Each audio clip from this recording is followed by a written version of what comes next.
Bom, rapaziada, eu vou mostrar para vocês o problema de água.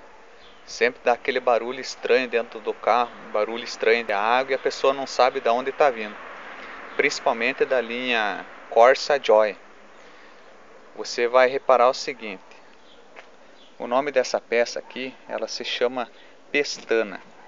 E com o tempo, a pestana e a coliça, que é essa outra peça aqui, que se chama coliça, ela vai se desgastando e vai se ressecando. Então ela vai encolhendo e vai entrando água, ó. Vai entrando água por aqui, pela pestana e coliça. E mais no canto aqui do retrovisor. Ela vai entrar água e vai acumular na porta do carro. Então aquele barulho estranho fica aqui, ó, nessa porta aqui. Você pode balançar a porta que você vê que vai ter água. Para resolver o problema, você vai vir aqui embaixo da porta. Tem essas borrachas de vedação aqui, ó. A minha aqui, inclusive, já está até solta aqui, ó. É por aqui que você vai escoar a água. Ó, você tampou e destampou aqui, ó. Vai ter essa borracha de vedação e mais essa outra aqui, ó.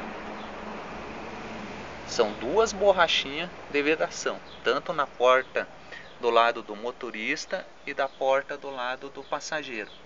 Até na porta de trás você pode conferir também se tem água ou não.